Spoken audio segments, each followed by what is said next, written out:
عجیب بات ہے، لیلۃ القدر میں لوگ تلاوت بھی کرتے ہیں، نماز بھی پڑھتے ہیں، صدقات و خیرات نہیں کرتے، حالانکہ عبادت میں تو صدقہ ایک مستقل عبادت ہے، تو لیلۃ القدر میں بھی عبادت صدقات و خیرات والی کیا کریں۔ اگر اس وقت رات کو آپ کو کوئی فقیر یا مستحق نہیں مل رہا تو کچھ پیسے نکال کے اپنے پرس میں اس نیت سے الگ کر دیں، اللہ میری طرف سے یہ میں نے نکال دی۔ اب مستحق تلاش کرنے میں 1 مہینہ لگ جائے، 1 سال لگ جائے، وہ ٹینشن کی بات نہیں ہے۔ الٹے سیدھے لوگوں کو نہ پکڑایا کریں۔ لوگ جلدی میں کیا کرتے ہیں، غلط لوگوں کو پکڑا دیتے ہیں، اس لیے کہ ابھی رمضان ہے ثواب نہ نکل جائے۔ تو رمضان میں اگر آپ کو مستحق نہیں مل رہا تو آپ ثواب کی نیت سے نکال کے الگ رکھ دیں گے تو انشاءاللہ ثواب رمضان ہی کا ملے گا آپ کو، کیونکہ اب یہ جو آپ تاخیر کر رہے ہیں یہ اپنی سستی کی وجہ سے نہیں کر رہے، بلکہ اس لیے کہ صحیح ہاتھوں میں پہنچے، مستحقین تک پہنچے۔ آ گئی یہ بات سمجھ میں کہ نہیں آئی ہے؟ تو یہ والا صدقہ، اور دیکھو نبی جو سخاوت کے دریا ہوتے تھے، تو آپ صلی اللہ علیہ وسلم کے پاس تو مال تھا ہی نہیں، پتہ یہ چلا کہ سخاوت کا دریا بننے کے لیے مالدار ہونا ضروری، بولو نا، نہیں۔ اب آپ کہیں گے پیسے ہیں ہی نہیں تو صدقہ کہاں سے کریں؟ ایک آدمی خود غریب ہے، وہ کہاں سے صدقہ کرے؟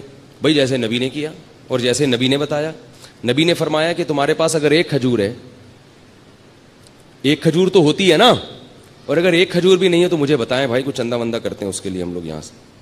وہ ایک چور گیا نا کسی کے گھر میں، کچھ مل ہی نہیں رہا تھا، تو چور نے 50 روپے نکالے، اس بندے کو اٹھایا، بولا یار یہ رکھ۔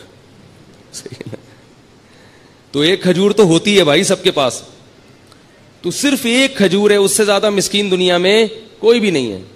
تو فرمایا کہ آدھی کاٹ کے خود کھا لو اور آدھی صدقہ کر دو۔ فاتقوا النار ولو بشق تمرہ، اور قربان جاؤں محمد صلی اللہ علیہ وسلم کی تعلیمات پہ، فرمایا یہ بھی نہیں ہے، اگر کھجور بھی نہیں ہے، فاقے ہو رہے ہیں، تو پھر کیا ہے؟ صدقے کا مقصد دوسرے کی حاجت پوری کرنا، اس کو خوش کرنا نا۔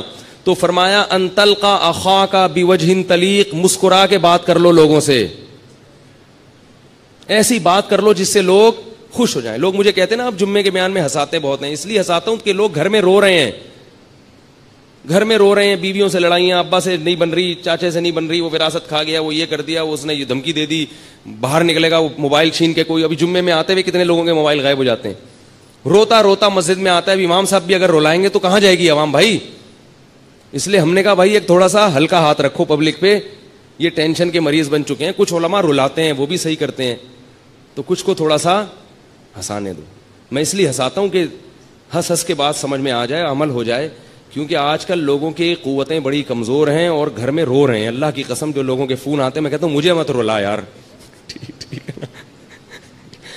ایسا بیویوں سے پٹ رہے ہیں، تو میں کہتا ہوں مجھے نہ رولا، مجھے آپ کی باتیں سن کے بہت رولا۔ کہہ رہے ہیں سانس آئی ہوئی ہے، جہاں نہیں رہی ہے۔ عجیب عجیب لوگوں کی کہانی ہے بھائی۔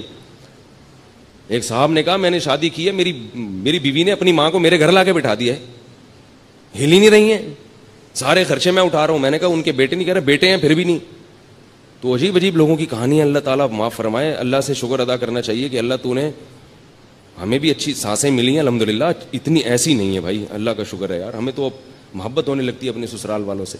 تو خیر، تو نبی نے کیا فرمایا کہ اگر آدھا کھجور بھی نہیں ہے تو کیا کرو؟ مسکرا کے بات کرو۔